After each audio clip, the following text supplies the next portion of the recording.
बिस्मिल्लाहिर्रहमानिर्रहीम। अस्सलाम वालेकुम नाज़रीन कराम।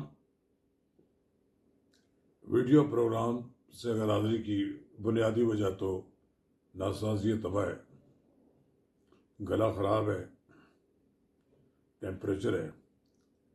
आज कुछ फाका हुआ है तो मैं आपके साथ गुफ्तगू कर रहा हूँ। नाज़रीन कराम, पुलों के नीचे से बड़ी तेज़ी के साथ पानी बह रहा है। किसी को समझ नहीं आ रही कि 8 फरवरी को इंतखाबात मुनक्कद होंगे या किसी साजिश के तहत मुलतवी कर दिए जाएंगे। अभी ताज़ा तरीन सूरत हाल तो ये है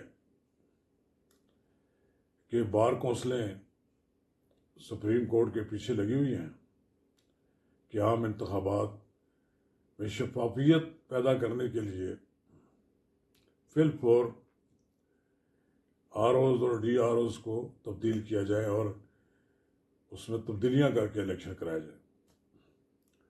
तो नाज़रीन कराम,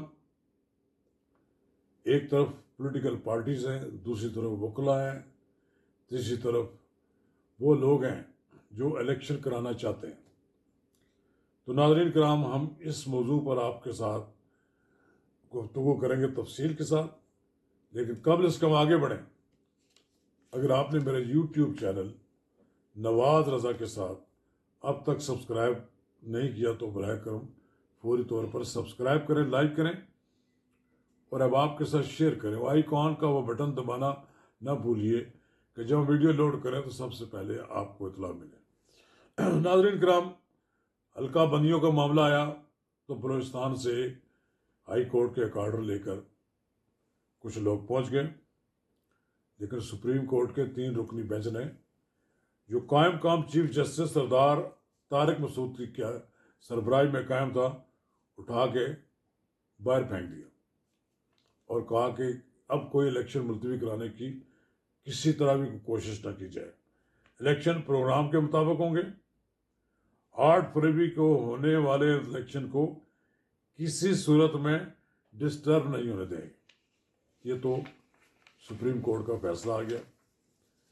अब फिर मालूम नहीं ये वकला तंजीमें किसके इमाम पर, किसके इशारे पर कोशिश कर रही हैं कि इलेक्शन पोस्टपोन हो जाए। दूसरी तरफ PTI ने भी अब कहना शुरू कर दिया है कि वो इलेक्शन मुलतवी करने के हक में नहीं है। मुस्लिम लीग नून तो पहले ही कह चुकी है कि ये जो कोशिशें हो रही हैं ये एक साजिश का नतीजा है, इलेक्शन मुलतवी नहीं होने चाहिए। आम तासर तो पीपल्स पार्टी भी दे रही थी कि इलेक्शन शायद मुलतवी हो जाए। वो भी उसको बुखार चढ़ा हुआ था लेवल प्लेइंग फील्ड का, अब वो भी खामोश हो गई है। उसके भी कुछ लोग बलूचिस्तान में PTI में पीपल्स पार्टी में शामिल हो गए हैं और वो कुछ पंजाब के अंदर भी तवक्को रखते हैं कि हमें कुछ यहाँ से भी कुछ मिल जाएगा।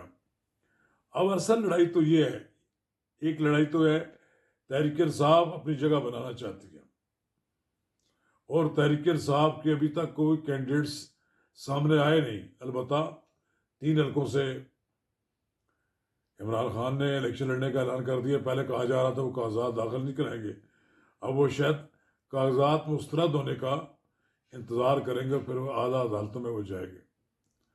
दूसरी तरफ PTI के कुछ लोग जिनकी अब गौर अली खान साहब क़यादत कर रहे हैं, वो कागजात की तफसीलात तय कर रहे हैं। अभी तक कुछ चीज़ें बंद रहे। यहाँ पर ऐसा लगता नहीं है कि PTI को इलेक्शन लड़ रही है, लेकिन PTI की कुछ एक्टिविटी से ये नज़र आता है कि वो अपने वजूद का एहसास दिला रही है। एक उन्होंने वर्चुअल जलसा करने की कोशिश की तो हुकूमत को उन्होंने परेशान कर दिया। मालूम नहीं किसने वो मशवरा दिया कि ये वर्चुअल जो जलसा है इसके लिए इंटरनेट स्लो कर दिया जाए। करोड़ों रुपए अरबों रुपए का नुकसान तो एक अलग हुआ मुल्क का, जो होना है बदनामी भी बहुत हुई। कोई ज़रूरत नहीं थी। लिहाज में घुसे हुए लोग और हीटर के सामने बैठे हुए लोग क्या क्या तब्दीली ले आएंगे। उन्हें जलसे की सुनने कोई मज़े लेने नहीं देगा कि वो मसनूई तौर पर जो इमरान खान की तकरीर तैयार की जाती वो सुनते हैं। अब वो बताते हैं इतने लाख लोग जनाब जलसे में शरीक थे। कभी पहली बार हमने सुना कि गायबाना तौर पर इतने लोग किसी जलसे में शरीक हों। घरों में बैठे हुए हैं, मजे ले रहे हैं, गरम गरम चाय पी रहे हैं, गजरेला खा रहे हैं और क्या क्या यशियां कर रहे हैं, और फिर कह रहे हैं जी हम तो पीटीआई के बड़े हामी हैं। पीटीआई के हामी तो वही है जो सर पर कफन बांधकर बाहर निकल आए। जो पीटीआई का कारकुन बाहर नहीं निकलता, उसका होना या ना होना जमात के लिए कोई फायदा नहीं है। इसलिए ये कहा जाए कि पीटीआई इलेक्शन, उसके खौफ से इलेक्शन ना कराया जाए। एक तजिया है कि बाज़ हल्कों में, शहरों में और बाज़ पोश एरिया में पीटीआई का बड़ा जोर होगा, मुमकिन है, इसमें कोई शक नहीं हो सकता। इस्लामाबाद जैसा एरिया जो है वहाँ रहा है, लेकिन जो उम्मीदवार वहाँ खड़े किए जा रहे हैं, जो लोग उम्मीदवार थे, एमएनए थे, वो भाग गए हैं, और जो खड़े किए जा रहे हैं वो गुमनाम लोग हैं। उन्हें मोहल्ले में भी कोई नहीं पहचानता, इवन उनको अपने कहा जाए उनकी माँ भी नहीं पहचानती। वो फिर क्या इलेक्शन जीतेंगे? ये तो पार्लिमानी निज़ाम का इलेक्शन है। इसलिए मैं ये समझता हूँ कि इलेक्शन की क्रेडिबिलिटी जो है वो अब स्टेक पर है, और कुछ लोग दानिस्ता ये बात फैला रहे हैं कि ये 2018 की तरह का इलेक्शन होगा और इस इलेक्शन में भी सिलेक्शन होगी। ये एक मुहिम है, और कहा जा रहा है कि नवाज शरीफ को सिंपल मेजॉरिटी उस सूरत में लेने दी जाएगी जब वो एस्टेब्लिशमेंट की जुबान बोलेंगे। ये भी एक प्रोपेगेंडा किया जा रहा है। हालांकि मैं ये समझता हूं कि नवाज शरीफ ने अब तक जो कुछ भी कहा, वो उन्होंने दबी दबी जुबान में उन लोगों के खिलाफ ये बात कही कि जो लोग उनको निकालने वाले थे, उनका कहा उनका भी कोई एहतसाब तो होना चाहिए। अगर वो ये कहना भी छोड़ दें तो फिर क्या उनकी क्रेडिबिलिटी खुद रहती है? उन्हें यकीनन ये कहना तो चाहिए कि जो लोगों ने 2017 में इक़्तिदार से अलग कराया, फिर एक इमरान खान प्रोजेक्ट को उन्होंने आगे बढ़ाया और वो नाकाम हुआ, उसके नतीजे में मुल्क तबाही बर्बादी की तरफ चला गया, तो नवाज शरीफ की इस बात पर तवज्जो होनी चाहिए। बहरहाल मैं नहीं समझता कि कोई ऐसी वजह हो कि हुकूमत, सुप्रीम कोर्ट, एस्टेब्लिशमेंट इलेक्शन मुलतवी कराना चाहती हो। अब तो निगरान वज़ीर आज़म ने भी अपने दिन गिनने शुरू कर दिए हैं। वो पता नहीं 100 तो कुछ दिन अपने बता रहे थे कि मेरी हुकूमत रह गई है, इसके बाद मैंने भी चले जाना है, सब ने चले जाना है।